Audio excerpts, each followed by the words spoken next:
Hello everyone. In this video, we will cover up the second part of the pre-fertilization event, which is gamete transfer. First part, which was the synthesis of gametes or gametogenesis, we have already covered in our previous videos, and that were microsporogenesis and megasporogenesis. Let's come on to the gamete transfer in the flowering plants. It is very important. The question may come for 5 marks in the board examination. Now, in the gamete transfer, in the case of flowering plants, means all the plants that show the occurrence of flowers on them, gamete transfers happens by pollination. So what is pollination? Let's understand. The transfer of pollen, because pollination, the name itself is telling you that the transfer of pollen will happen. So pollen, they are nothing else, they are the male gametes. We are studying sexual reproduction. So sexual reproduction means the fusion of the male and female gamete has to happen. So male gamete will come onto the surface of the female reproductive part, that's stigma. So the transfer of pollen from an anther to the stigma within the same flower. Let's study the concept step by step. So if the pollen, they are going to get transferred from anther to stigma on the same flower, what it is known as? It is known as self-pollination. You can see that one plant has been shown and the flower on it has both male and the female part. That means it has higher probability that the pollen of this flower will fertilize with the stigma of the same flower. So it is happening within the flower. That's why it is known as self-pollination. Now let's proceed. This transfer may happen from one flower to another on the same plant.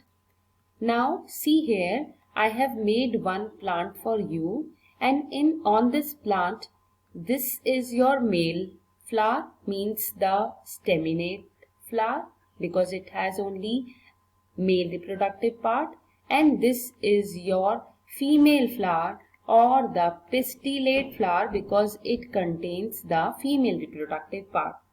Now of course, when pollen, they will be transferred, they will transfer from one flower to another, but this is happening in the same plant, right? So this happens in the case of monoecious plants. Now let's proceed, or on the different plant. Now see, I have made two plants, plant 1 and plant 2. One is containing male part, means staminate flowers will be there. Another plant will have pistillate flowers. So of course, whenever pollen has to transfer, it will transfer from one plant to another, right? So because the transfer is happening from one plant to another, this will be known as cross pollination. Now few more terms in NCERT which you must know. One such term is autogamy, which is synonymous with self-pollination. Means if we want to talk about self-pollination, we can use the term self-pollination also, and we can use the term autogamy also. Another term which is very important is diatonogamy. So in this case, you can see that pollen are transferred from one flower to another, but on the same plant. So it is genetically, diatonogamy is genetically similar to cross-pollination, and functionally it is similar to, yes, you have guessed it right, functionally it is similar to self-pollination. This is important, that the definition of diatonogamy and these terms should be understood by you.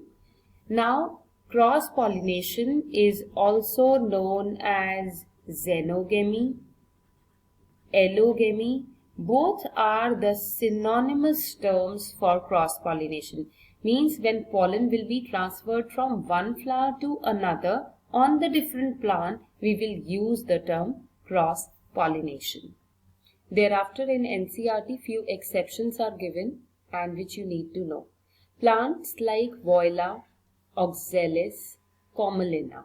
These names are to be learned and they have to be written in the underlined way because these are the scientific names. Now these plants, they have two types of flower. One chasmogamous flowers and another cleistogamous flowers. So chasmogamous flowers are the one which are like normal flowers in which anthers and stigma, they are always exposed.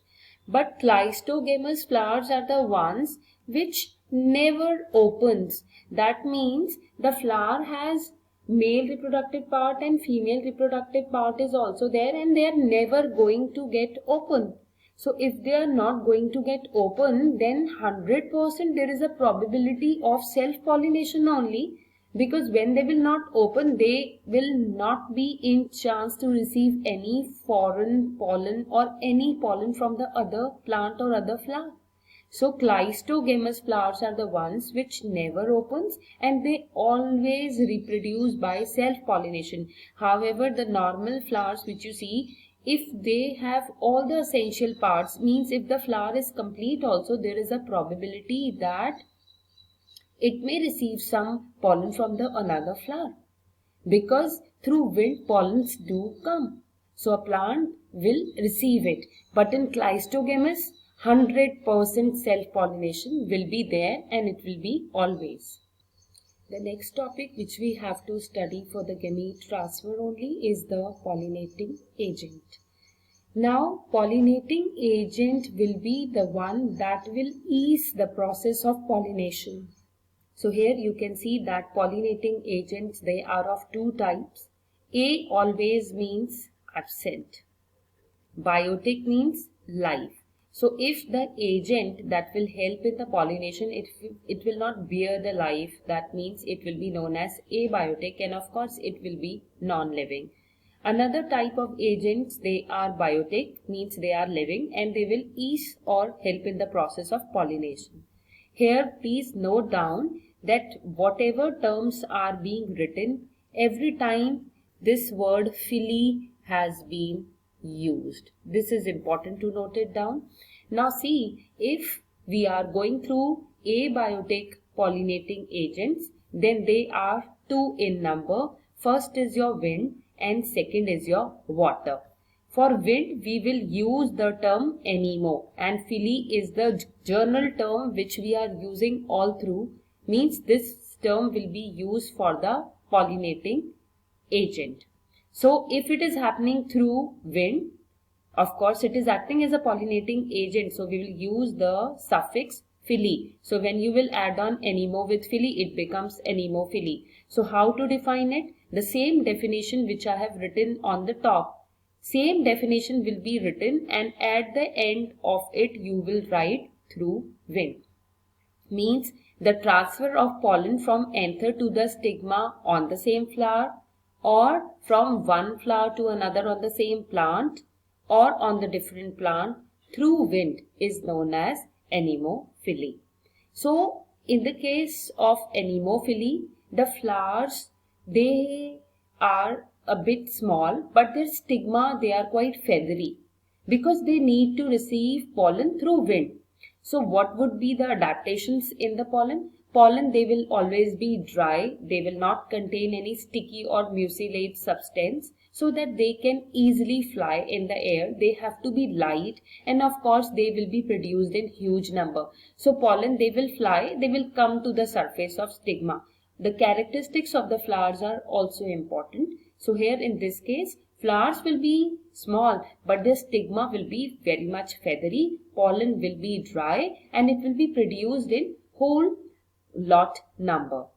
Next type of abiotic pollinating agent is water. For water, we have used the term hydro and of course we have to add on the term fili because we are studying pollinating agent. So the definition will stay same and you will add the word through water. So it will become the transfer of pollen from anther to the stigma of the same flower from one plant to another or on the same plant through water is known as hydrophily. Now, in the case of hydrophily, there are two more terms which are given in the book. We need to know that as well. One is hypohydrophily and another is epihydrophily.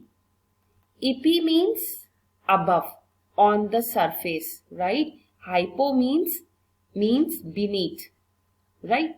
So the definition will be now clearer to you, as I'll say.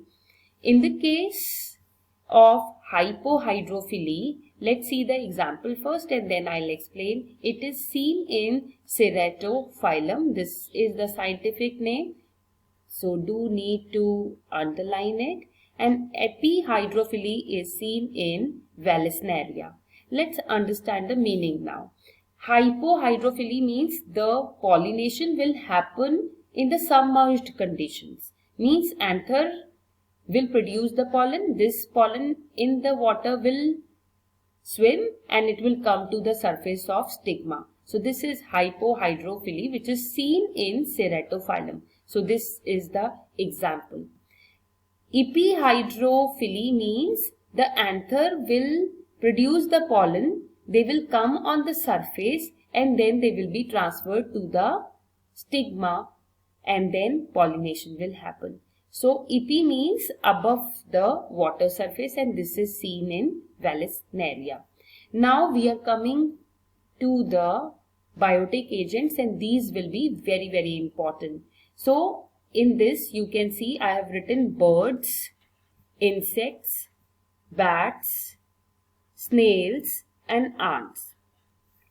So I hope you will be able to define everything now. The definition will stay same and you will write the word through birds at the end. Similarly, in insects you will write through insects, in bats you will write through bats, in snails you will write through snails and in ants you will write through ants, right? Now for birds we have used the term ornitho, for insects we have used the term entomo, for bats we have used the term chiroptero, for snails we have used the term malaco and for ants we have used the term myrmeko. So at the last of each term as a suffix you need to add phily as we have already seen. So the examples here are very, very important, that in Bignonia the pollination happens through the birds. These birds generally they are with long beaks so that they can help in the pollination. Insect pollination is seen in majority of the flowers. So most of the flowers they are pollinated by the insects. In this type of pollination, bats help. So Kigelia pinnata is a very important example which you need to learn. In the case of snails, means snails will help in the pollination. Here you just need to remember one example which is Arisemia. This topic is very, very important. So just to revise, go back to the starting and see the video once again. Pollination, if it is happening through birds, it will be known as ornithophily. If it is happening through insects, this is the major amount of pollination which is happening on our earth, because insects, they are helping in this process. If pollination is happening with the help of bats, it will be known as chiropterophily. If it is happening through snails, it will be known as malacophily. If it is happening through ants, then it will be called as myrmecophily. Thank you.